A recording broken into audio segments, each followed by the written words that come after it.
Hi, I'm Timothy Williams. I'm your host for the Keeping It Real talk show. And today we're in the home of Mr. Louis Caravella. He is a former professional boxer from East Harlem, New York. Now let's go into the show. Here's the first thing about boxing. You keep your chin tucked in on your shoulder. You keep your chin down. Never raise up your head because you got open to a shot. And when you jab, bring it right back. Boom. Don't leave it out there because a right hand counter will knock you down. So you jab, you bring it right back, and always keep your head protected with your shoulder, okay? And sometimes you go to the side like the hip, okay? And keep your hands, keep moving, right? And if you fight a southpaw, move to his left. Get away from his power. You go to the left. Everybody usually, your stance, you usually go to the right. But when you fight a southpaw, you go right to his power. So you got to move away from your left and keep your left foot outside his foot, okay? So the main thing about boxing is keep your opponent off guard. Use that jab. That's the big part about boxing. Use that jab. And don't be afraid to double up on it. Don't throw one and leave it there. Throw it, bring it right back, and protect yourself for a counter. And when you jab, you keep your right hand up, okay? Don't drop it. Don't drop your hands. Keep your hands up and your chin tucked down. And keep your eyes on your opponent at all the time, okay? That's the thing. And move your head. When you go in, don't go in straight in. Walk in, punch it, okay? And move, bob and weave, move that head. Don't give him a steady target. And when you're inside close, bang that body. Bang it inside the body. His hands will drop and then you go to the head. So how you doing today, Mr. Caravella? Oh, very good. Thank you, sir. I'm glad to have you in my home. Yes, sir. It's a pleasure to be here, and I count it an honor, just to be, here. So tell us a little bit about yourself. Well, like you said, I was born in East Harlem, New York, and it was a rough neighborhood, so you had to learn how to take care of yourself when you're in the streets. Mm-hmm. And being I was small, they always like pick on me, so I had to learn how to defend myself. And little did I know, I got to be so good at it that one of the members from the Boys Club in New York happened to stop his car. He was a gym instructor. He said, "Listen, boy, why don't you come to the club and join our boxing team?" I said, "I don't know how to fight. I fight in the streets. I don't know how to box." He said, "We'll teach you." So I went there and I enjoyed it. I got so good at it. I liked it, and that's how I started my career in boxing, thanks to the Boys Club in New York, on East 11th Street. And from there, I represent them, and I kept winning all the championships. We'd go against other boys clubs, other clubs in all New York, Brooklyn. And then I said, you know what? I think it's time to make a decision. Well, before I did that, I went on a tour for the boys club to represent them on the United States team. Mm-hmm. I made the team in 1953, and we went to London, England, and we fought in Empress Hall in London. Unfortunately, I lost that fight, but I knocked the guy down. I gave him beaten, but there's different rules. My manager was talking to me from the corner. They took some points away, and little, they took so many points away, more than I made to win. So even though I lost that fight, and the United States team, we as a team, we lost 9-8. But fortunately, I got an award from the Duke of Edinburgh, Prince Philip, that I was so proud of. And the following year, their team came to the United States. Well, I took revenge. Mm-hmm. I not only knocked them out, I told my cornerman, I'm going to play with him and torture him to get even from how they robbed me in London, England. And he said, don't play games. If you can finish him, finish him. Don't take a chance. Don't worry about it. I said, I got this. In the first round, I hit him with a left hook. His legs buckled, but I held him up. I walked around with him until he got his senses back. I played with him. The bell rang. I go back to the corner, and Louis Graziolo told me, finish him. You had him. No, not yet. The last round, when you say 30 seconds now, then I'll knock him out. It's, don't play. So second round, I just glanced. I played with him. I hit him a few. I backed away. I let him, So now, goes into the last round. I get in the corner, I said, now when we go out there, you told me when there's 30 seconds, I'm gonna knock him out. Mm-hmm. Please, don't do this. Just play, you got to fight. No, I'm gonna get even. Sure enough, he said, now. Well, I hit him with a right hand. I hit him so hard, momentum took me through the ropes, but he was out cold. and I have a picture that was in the Daily News that my father had blown up, and my son has it in my album. So that was my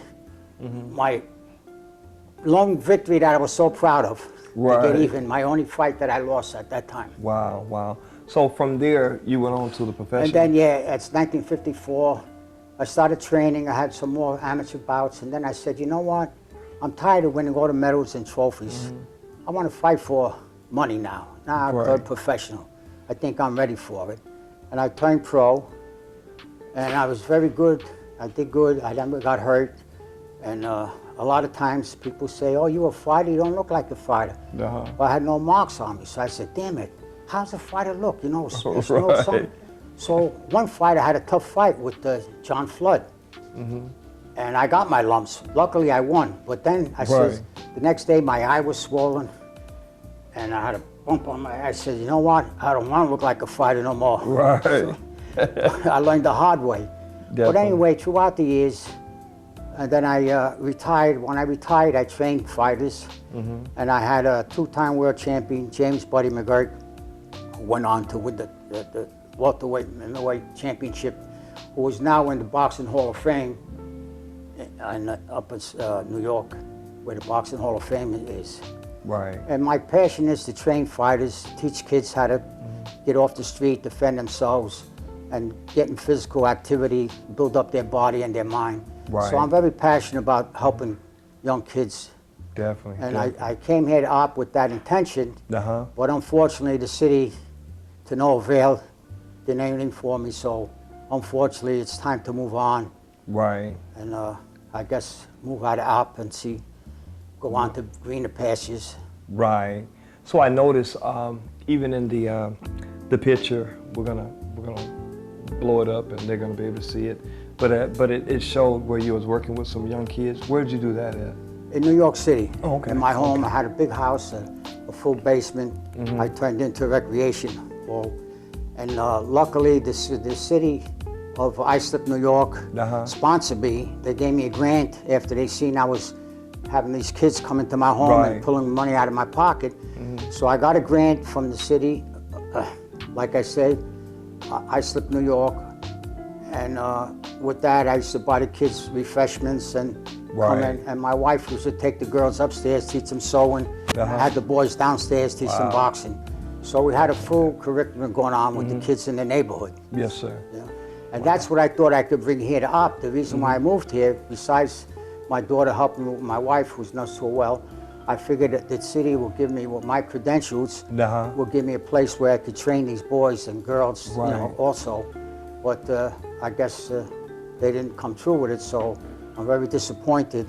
And that's, like I say, it's my passion and my experience to teach kids how to box. Definitely, definitely.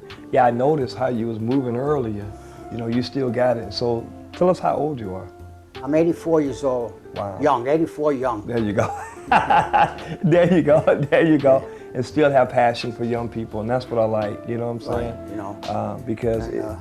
And I'm grateful to God who give me the power and the health to continue doing what I like to do. Yes, sir.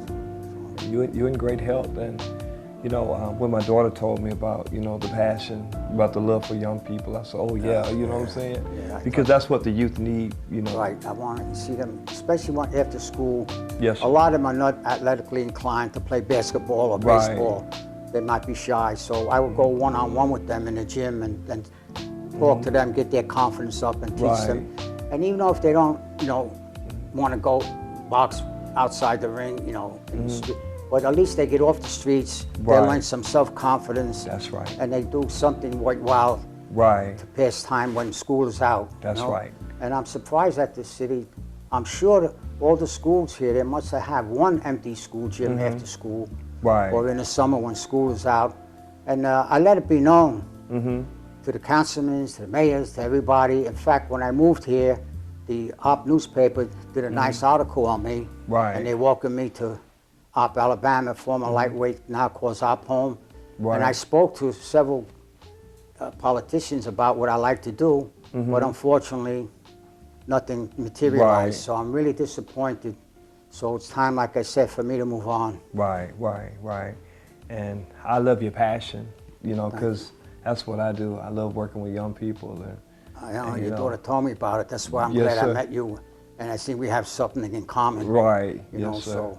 so, and I was offered when I go back to South Florida, they welcome me with open arms. They have a place for me to teach the kids, so Wow. I don't have to beg anybody. Yes, sir. You know, so Definitely, definitely. you know, I have pride. I don't. Yes, sir. I don't beg anybody. They don't want. It's Right. their loss, not mine. It's their That's it, loss. that's you know, it, that's it. And I'm sorry for the kids of the neighborhood that Right. missed out on a good opportunity Yes, that I sir. wanted to teach them with all my experience. Yes, sir. So, Wow.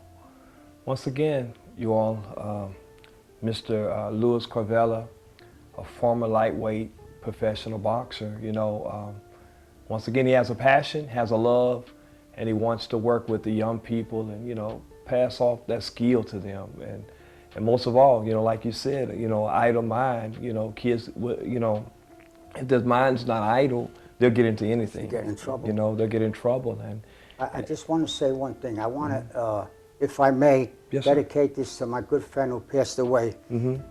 Gennaro, known as Gene Esposito, my dearly good friend who passed away. yes, sir. So, and my friend Rocky Leno, who, thank God, is still with me. So, Right. I just want to thank them two guys. That is my life and my love for Yes, them. sir. Yes, sir. So were they former boxers or anything? Or? Rocky a little bit. Uh-huh. Genie Boy was a good ball player. Right, okay. He was a good Yeah. good baseball player. You tell him Wow. any stats, he knows that. He Uh-huh. was a San Francisco Giant fan. Right. But he knows, like you mention anybody, get him. He knows their stats. He knows Right. and he was a good ball player, and he was a good follow-up watching baseball when he was older and everything. But I really miss him dearly. Right, right. Once again, you know, we'd like to say thank you all, you know, for tuning into the Keeping It Real talk show. And Mr. Louis, you know, I call him Mr. Louis, but his name is Mr. Louis, but he loves people, you know, and love working with the youth. And once again, we're glad we're able to, you know, air, you know, your show, you know what I'm saying? It's my On the pleasure. Keeping It Real network. And I'm glad. I just want to get it out and let Yes, people sir. in Op know that right, how I feel. The people here are very generous and very friendly. That I Yes, have to sir. say about. There's not much doing in Op, but Right. the people here are all friendly. And my neighbor, I want to mention Carol and Danny. God bless them. They helped me Yes, get sir. over this loneliness being here. right. So, Yes, sir. and Freddie. I mean, I met so many nice people. I really, Right. you know, it's just a shame to leave them. But I have fond memories Right. to some point Yes, sir. of Op. Definitely. Right. So when you get in South Florida, we're going to be there to shoot you. We're going to bring you back on the network and everything, shoot some things that you're doing. I just want to say, when I do move, everybody's welcome. My phone number, 954-625-0452. Anybody's welcome to come and visit me. Yes, And I sir. love people, and I've enjoyed Right. having seen them come and see me, even Yes, though sir. it's, you know, quite far away, but I Right. welcome everybody and anybody. Yes, sir. So thank you so much. Once again, you have it. We've been talking with Mr. Louis Caravella. Once again, he's a lightweight, former professional boxer. Once again, we'll see you next time. Be blessed.